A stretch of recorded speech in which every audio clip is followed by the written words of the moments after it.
¿Qué tal amigos? ¿Cómo están? Qué gusto saludarlos. Bienvenidos a Desafíos. Soy Ricardo García Santander y esta semana, por supuesto, ya arrancando el mes de diciembre, tenemos que hablar y hacer un balance de lo que ha ocurrido con la economía a lo largo de este año. Han sido muchos los factores que han incidido en este 2017 para hablar de un año que indudablemente habrá que analizar detenidamente en relación a qué sectores crecieron, quiénes se mantuvieron estables y quiénes lamentablemente no han registrado o no han llegado a los índices o indicadores que pretendían para este año 2017. En este programa vamos a hablar de este tema. Arrancamos con este reportaje introductorio. El 2017 ha sido un año en el que la economía guatemalteca no ha tenido un panorama tan alentador, tanto a nivel local como internacional. A pesar de esto, las últimas cifras indican que la economía ha tenido un crecimiento de 3% con relación del mismo periodo del año pasado, que podría cerrar en un 3.2%, según las proyecciones del Banco de Guatemala. Sin embargo, esta medición es discutida por distintos analistas. Uno de los temas que ha preocupado es la reciente reducción de la calificación que hizo la firma Standard & Poor's, que proyecta que el crecimiento real del PIB per cápita en el país bajará y promediará 0.9% en el 2017 al 2019, una cifra baja en comparación al 1.4% de los 3 años anteriores. El pincelazo final del 2017 se dio con la falta de consensos en el Congreso de la República para la aprobación del Presupuesto General de la Nación 2018, el cual fue bastante criticado, quedando vigente el del presente ejercicio fiscal, lo que ha puesto en dificultad al gobierno y su cartera de finanzas y ha llenado de dudas a los agentes económicos sobre cuál será el actuar de la administración pública, persistiendo los riesgos a la baja de acuerdo al análisis de la Junta Monetaria. Por su parte, al sector empresarial tampoco le ha ido muy bien. A inicios de año, las exportaciones registraban un descenso que posteriormente se recuperó para luego desacelerarse nuevamente. El Centro de Investigaciones Económicas Nacionales ha hecho un análisis y estudios al respecto, así como la Cámara de Industria, que nos dan más detalles sobre el balance general del año 2017 en materia económica.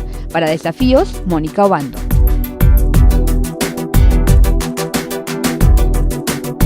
Y por eso quiero presentar esta mañana a Hugo Maúl, uno de los analistas más reconocidos de nuestro país. Hugo, bienvenido a Desafíos, qué gusto saludarte. Él representa al CIEN y como siempre está con los datos importantes. Hugo, la primera pregunta es en relación a las expectativas que podemos llegar a tener para el crecimiento económico para este año 2017. Te escuchamos. Bueno, en términos generales fue un año particularmente complicado, sobre todo porque se está resintiendo la confluencia, la unión de distintos factores de índole externo a lo económico. Yo creo que uno de los factores principales fue toda esta incertidumbre política generada alrededor del Pacto de los Corruptos, como dio llamársele, que realmente vino a poner dentro de la población guatemalteca un sentimiento de repudio, de rechazo, pero también de mucha incertidumbre respecto de realmente qué está pasando en la arena política. Por otro lado, también los ánimos de los inversionistas están de capa caída. La revisión en la medición del riesgo de país para los inversionistas, esta rebaja en las calificaciones de crédito, pues también viene a ser una sombra adicional sobre el acontecer económico. Encima de eso, el marcado deterioro de la infraestructura productiva del país, el caso de las carreteras, el aumento del costo de transporte, la pérdida de tiempos asociada con todo eso, sumado a problemas que siempre han estado presentes como la inseguridad, que si bien ha tenido repuntes, no es nada nuevo para el país, y también la renuncia a estos 3 ministros que hubo a raíz del Pacto de los Corruptos, ministros clave. Entonces, al final, tampoco hay una dirección clara, un liderazgo, una señal clara por parte de la política pública para poder pretender que se vayan a rescatar lo que pudiera ser en materia económica alguna estrategia de crecimiento económico, de desarrollo, apuesta por sectores específicos. Cuando sumamos todo esto, pues el país sigue creciendo, pero sigue creciendo por piloto automático, es decir, son los factores estructurales los que permiten que todavía el país crezca a un 3%. El mismo Banco de Guatemala tuvo que rebajar su meta de crecimiento. Entonces, uno diría, hay un montón de cosas políticas, externas, que afectaron a Guatemala, sí, pero en esencia yo creo que esto es incertidumbre y crisis política se mezclan para generar un ambiente poco propicio para hacer planeación a largo plazo y tener, digamos, un buen ánimo respecto a lo que pudiera venir. Hugo, siempre nos preguntamos qué pasa a lo largo del año, justamente porque más allá de la crisis política y más allá de muchas otras situaciones que podrían realmente empeorar la economía guatemalteca, al parecer funcionamos con un piloto automático, como muchas veces has comentado. ¿Qué pasa en relación a este tema? Bueno, yo creo que aquí estamos viviendo nosotros a la vecindad un caso que hay que tomar en cuenta para entender lo que pasa en Guatemala. Honduras ahorita está en una, digamos, en ciernes una crisis política, esto que acaba de suceder con la elección y ojalá pues todo esto no lleve a más, pero empiezan a haber nubarrones, empiezan a haber dudas. Digo esto porque esa crisis política viene a ocurrir en un mismo momento que Honduras, por ejemplo, lanzó su primera zona especial de desarrollo económico. Lo hizo hace 3 semanas y en esa primer zona especial de desarrollo económico, que es un concepto tomado del Asia, precisamente de la China, donde es un entorno amurallado, por ponerlo de alguna manera, cerrado, cercado, donde los inversionistas tienen tratamiento preferencial, donde es más fácil hacer negocios, donde hay menos trámites, donde se facilita la localización de la inversión. En solo una licitación lograron colocar 80,000 nuevos empleos. 80,000 nuevos empleos en un lugar, en una ocasión, en una licitación. Entonces, digamos, eso es un paso importantísimo que están dando los hondureños. Para mucha gente no se entiende realmente en dónde va a terminar todo este cambio de forma de actuar de la SAT. Entonces las empresas, ante el miedo, ante la ignorancia, ante la incertidumbre, también prefieren no invertir, prefieren no expandir sus operaciones, recortar personal, el gobierno con problemas de ejecución. Entonces al final, digamos, todos los controles que uno pudiera mover para que suba de volumen la economía están realmente en off y lo único que queda es pues que la milpa sigue creciendo, que la caña de azúcar sigue creciendo, que las vacas siguen reproduciendo si tienen terneros, pero realmente no hay acciones concretas que nos permitan ver a 3, 4, 5 años plazo nuevas actividades económicas, nuevas fuentes de empleo, zonas especiales como las hondureñas. Y cuando digo Honduras hay que tomar en cuenta que son Honduras, es Honduras, no es, con todo respeto, no es la China, no es Taiwán, no es Singapur, es el país pobre que tenemos a la vecindad. Entonces ahí es donde creo yo que tampoco se ve una política económica clara que pudiera ayudar a darle confianza, esperanza a los guatemaltecos que hoy se ven, nos sentimos perdidos. Otro tema importante, Hugo, es hablar de las expectativas que se tenía desde la Superintendencia de Administración Tributaria para saber la incidencia y el impacto que ha tenido la recaudación tributaria en este año 2017. ¿Qué nos decís al respecto? Sí, nosotros hemos insistido desde hace mucho tiempo que lo más importante para la SAT es construir una credibilidad respecto del trabajo que hace y para eso lo importante es que si se traza una meta, esa meta se alcance. Lamentablemente la SAT al momento de trazarse una meta depende de estimaciones macroeconómicas, estimaciones de crecimiento del consumo, de las importaciones, que se basan en las previsiones generales de la situación económica del país. Entonces, mucho de lo que la SAT hace se ve influenciado por las caídas en la actividad económica. Y de esa cuenta, la SAT, creo que este es el 6º o 7º año consecutivo que no llega a la meta. Ahí la lección aprendida debería ser, en lugar de echar las campanas al vuelo, deberían ser prudentes a la hora de poner una meta. Y a la hora, esa prudencia indicaría, en lugar de irme 20 o 25% más alto, mejor reduzco 20% y si después sobrepaso la meta, pues qué bueno. Si la mata no da, la SAT tampoco va a poder ser exitosa si la inversión está deprimida, si el crédito está deprimido, si el consumo cae, si las inversiones no crecen. Y aquí quizás lo más importante sería darse cuenta que muchas veces la meta de recaudación está asociada con las previsiones de gasto que están en el presupuesto. Entonces, si yo quiero tener un gasto de 100, se miraría muy feo tener una meta de 60, porque faltarían 40. Entonces, en esas negociaciones se fuerza a la SAT que de 60 pase a 85 para que se vea menos desfinanciado el presupuesto al momento que se presenta al Congreso. Aunque sabemos que al final el 85 no se va a alcanzar, sino va a ser 65. Digamos, yo creo que eso aunque hace que se miren bien las cuentas fiscales, daña a la SAT porque constantemente está incurriendo en no cumplir con las metas. Y ahí, al final, uno quisiera una autoridad independiente, autónoma de estas presiones políticas. Y si el gobierno quiere gastar más, pues que no le traslade a la SAT, como le ha trasladado ahorita en este ejercicio presupuestario que se discute, un bolsón de 2,000 de ingresos tributarios que no se dice cómo se van a hacer. Yo creo que en todo caso a la SAT le correspondería defender su propio interés, y si Finanzas Públicas quiere gastar más, pues que sea transparente y diga que se va a endeudar el país para lograrlo y no poner estos bolsones y estas metas difíciles de alcanzar. No quisiera terminar este bloque, Hugo, sin mencionar un factor que resulta fundamental dentro de las estadísticas y cifras comparativas en relación a los indicadores de pobreza en nuestro país. ¿Qué decimos al respecto? Bueno, en términos de combate a la pobreza, hay que recordar que el gobierno tiene algunos planes, pero realmente los planes y los proyectos que en el pasado se han diseñado, ahora la historia nos ha mostrado que han sido inefectivos. Mucho de lo que antes se consideraba que eran como la panacea a estos problemas, transferencias monetarias condicionadas y todos estos programas focalizados, al final de cuentas terminaron siendo politizados, manejados con criterios puramente electorales y no técnicos. Entonces, poco lo que se puede esperar de ahí.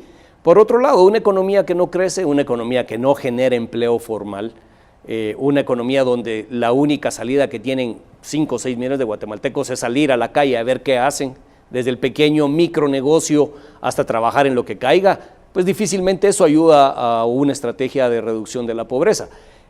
Y cuando uno empieza entonces a hacer el análisis, la variable fundamental que queda, que está apoyando a miles, millones de personas a mantener alguna mejoría en su nivel de vida, son las remesas, que siguen creciendo a unas tasas espectaculares, 19% crecimiento en 2017, un crecimiento más alto que el año anterior.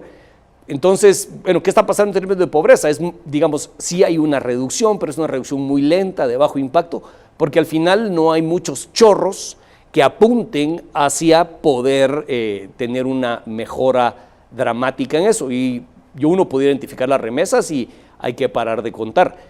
Afortunadamente creo que todo este proceso que se suscitó con la canasta básica alimentaria, donde el INE reconoció un error gravísimo respecto al costo real de la canasta, es decir, respecto al poder adquisitivo de los salarios, yo creo que es una señal en la buena dirección, porque realmente la situación de por sí era mala y nosotros nos estábamos latigando por una percepción equivocada respecto del verdadero costo de la vida o respecto al poder adquisitivo del quetzal. Hoy sabemos que la canasta básica alimentaria es mucho más barata, pero al final de cuentas eso debiera ayudar a tomar mejores decisiones, porque la condición real del guatemalteco que no come los 3 tiempos no mejora por un número que calcule o no calcule el Instituto de Estadística.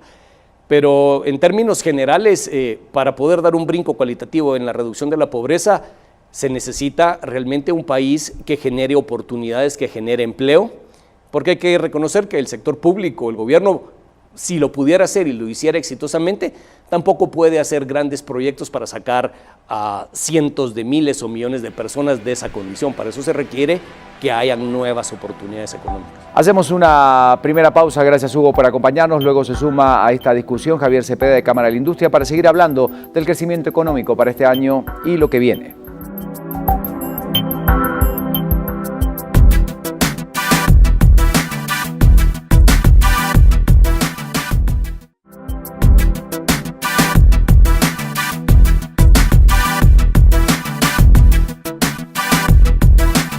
Muchas gracias por seguir con nosotros en Desafíos. Me da muchísimo gusto presentar a Javier Cepeda, director ejecutivo de Cámara de la Industria. Javier, gracias por acompañarnos en Desafíos. Son tantos los temas que tenemos para analizar, obviamente, pero me gustaría comenzar definiendo cuáles creen que han sido los puntos más importantes dentro del año 2017 en materia económica. Buenas noches, Ricardo. Muchas gracias. Entre los aspectos positivos o buenos que vimos durante este año 2017, podemos mencionar la ratificación del Convenio de Facilitación de Comercio, que es un acuerdo mundial que Guatemala ratificó este año, el cual va a permitir impulsar las importaciones y las exportaciones a nivel mundial y por lo tanto a Guatemala también. Vemos entre lo bueno también la vigencia de la unión aduanera entre Guatemala y Honduras. Eso va a ser un primer paso para que esperemos que realmente la Unión Centroamericana se dé a través de este primer impulso, donde El Salvador ya mostró intenciones también de integrarse. Vemos también positivo el esfuerzo entre el sector privado y el sector público en la iniciativa de la COINCOM, el Consejo Interinstitucional del Combate al Contrabando y a la Defraudación Aduanera, donde se ha generado una política nacional del combate al contrabando, la cual todavía está pendiente de ser ratificada por el señor presidente. Y también nosotros como sector industrial y como sector empresarial estamos impulsando que dentro de esta política se lleve a cabo la destrucción de la mercadería que es incautada en operativos. Si bien es cierto, hace falta muchísimo por hacer por el tema contrabando, pues es una iniciativa que hay que verla como positiva. La revisión de la canasta básica, del cálculo de la canasta básica por el INE, también lo vemos como un aspecto muy positivo porque era un cálculo que estaba equivocado, estaba erróneo y que tenía aproximadamente unos 9 años, si no estoy mal, de estarse calculando equivocadamente. Eso va a beneficiar a la población en general también. Y cerramos como un aspecto positivo también la realización de la primera cumbre regional industrial que llevamos a cabo en Guatemala y lo organizamos entre el gobierno y la Cámara de Industria y la Federación de Cámaras de Industria de Centroamérica y República Dominicana, lo cual realmente nos dio a nosotros una luz muy grande de que hay que seguir apostando al emprendimiento, a la innovación, a la tecnología, para fortalecer el tejido industrial de la región y también el tejido empresarial. Bueno, precisas algunos momentos importantes, obviamente más allá de la crisis y de todos los factores, también hay algunos aspectos negativos que seguramente no han favorecido para este año. ¿Qué nos puedes decir al respecto? Lamentablemente lo que vemos como muy malo es el deterioro del clima de negocios en el país.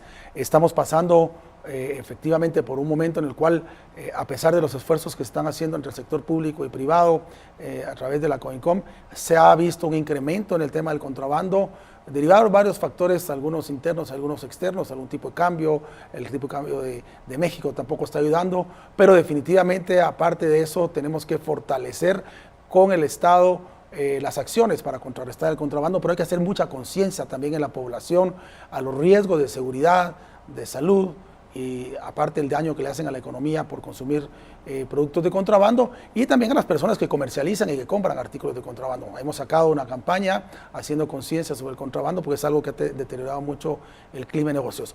Otro aspecto que ha afectado muchísimo el clima de negocios son las extorsiones. Todos sabemos que eso le afecta desde la población pues que camine en las calles, que transite en las calles, hasta el clima de negocios. Eso ha generado realmente un clima de bastante incertidumbre y sobre todo mucho temor, y porque las vidas de los guatemaltecos se han expuesto, no solo los negocios, sino que las vidas de los guatemaltecos, que es lo más importante para nosotros.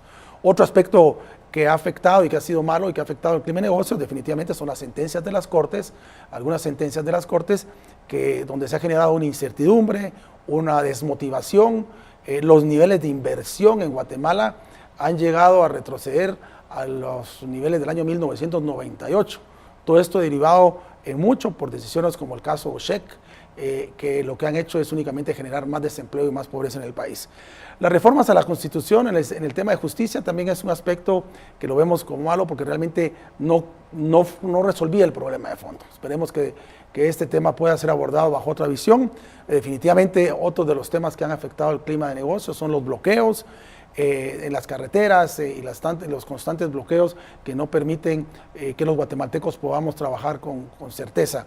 Y la burocracia o la tramitología excesiva en algunas instituciones del Estado, en algunos ministerios, ha hecho también que los trámites para generar inversiones desde el sector privado se vean afectados, y todos estos aspectos son los que merman las inversiones y que afectan definitivamente el clima de negocios en el país. Y si hablamos en materia de seguridad, siempre hablamos de certeza jurídica, de muchos otros factores que son fundamentales no solamente para la atracción de empresas y que la economía pueda crecer desde ese punto de vista, sino también lo que pasa a nivel interno. ¿Qué dicen ustedes al respecto? El tema de la seguridad es bastante complejo, no ha sido fácil, pero creemos que sí hay algunos avances que se han dado en temas de capturas de algunas bandas de extorsionistas, en algunos operativos anticontrabando, pero aún en un país como el nuestro es difícil poder decir que se ha avanzado como se quisiera. Sí han habido avances, hay que reconocerlo, que las autoridades del Ministerio de Gobernación han llevado a cabo algún tipo de avances. Creo que donde más hace falta generar avances para el sistema, para que realmente podamos ver más tangiblemente que la seguridad está avanzando, es en el tema del sistema de justicia. Pongo el ejemplo, en el tema de contrabando, Hay unas acciones articuladas entre el Ministerio de Gobernación, el Ministerio Público y algunos otros ministerios, que la SAT misma, que desarrolla algunos operativos. Se capturan bandas, se confiscan artículos, pero luego cuando pasan al sistema de justicia se liberan a los capturados, la mercadería se devuelve. Entonces, si el sistema de justicia no es parte de la solución, sino tratando de decir que es interferencia de funciones, no participa en instituciones o en iniciativas como COINCOM, definitivamente el combate al contrabando, como uno de los temas que afecta a la seguridad en Guatemala, definitivamente va a ser muy difícil. Y así como esto, en otros aspectos que tienen que ver con la seguridad, con las extorsiones, definitivamente el sistema de justicia es muy importante, porque los guatemaltecos lo que quieren ver es sentencia pronta y cumplida. Y hablando de la calificación, obviamente de las cosas que han sido positivas, aquellas que no lo han sido tanto, pero como ustedes o como se titula, generalmente hay cosas que no han sido las más agradables para este año 2017. ¿Cómo precisamos esos elementos? Lamentablemente vemos cómo algunas organizaciones que se dicen llamar representativas han generado una serie de actos fuera de la ley.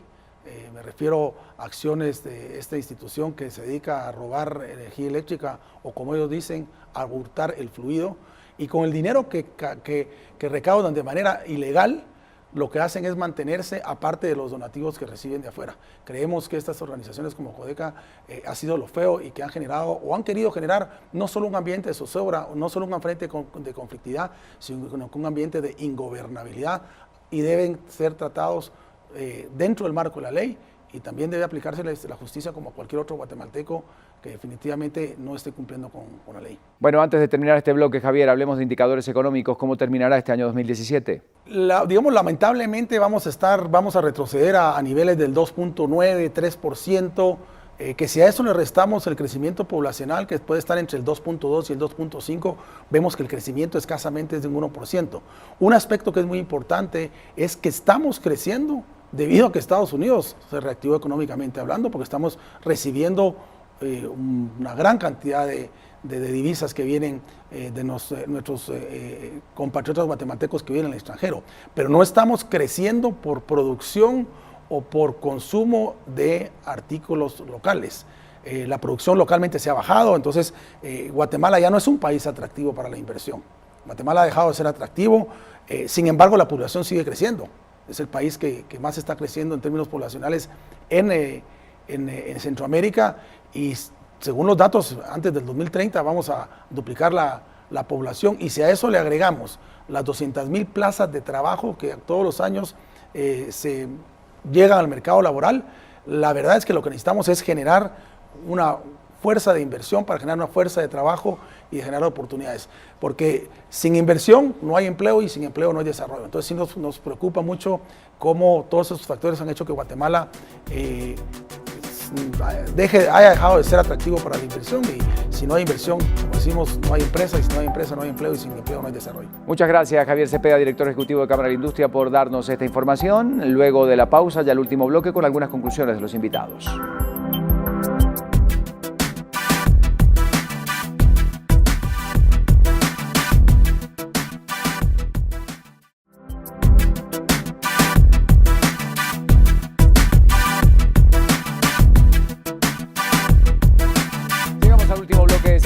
Siguen con nosotros Javier Cepeda, director ejecutivo de Cámara de la Industria, Hugo Maúl, que representa al CIEN, uno de los analistas económicos más prestigiosos de nuestro país, y a ambos quiero hacerles la misma pregunta, y esto tiene que ver básicamente, ya para terminar este bloque, cómo visualizan, cuáles son sus pronósticos, el panorama. En definitiva, terminemos ya con la lectura de lo que ha pasado en este año 2017 y lo que podemos esperar para el 2018. Los escuchamos a ambos, adelante.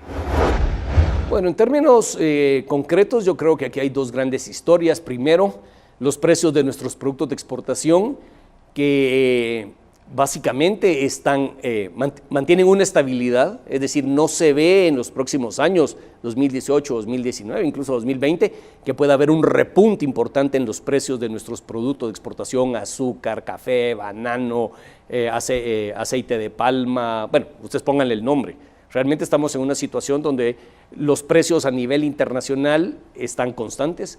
Afortunadamente el precio del petróleo también está constante, entonces ahí, digamos, lo que vendemos no sube de precio, pero nuestro principal insumo, nuestro principal producto para mantener la economía rodando, pues está estable. Entonces ahí salimos tablas. Y por otro lado, nos preocupa muchísimo la situación política que pudiera desencadenarse en Honduras, la crisis que está viviendo El Salvador, que tiene una crisis peor que la de Guatemala en términos de crecimiento económico, en términos de degradación de su credibilidad y aumento del riesgo, más los propios problemas políticos de Guatemala. Es una región con problemas de seguridad, una región ahora con problemas políticos, una región que depende grandísimamente de Estados Unidos. A Estados Unidos le está yendo bien, pero no basta con que le vaya bien a Estados Unidos, también adentro tiene que hacerse cada país tiene que hacer su trabajo.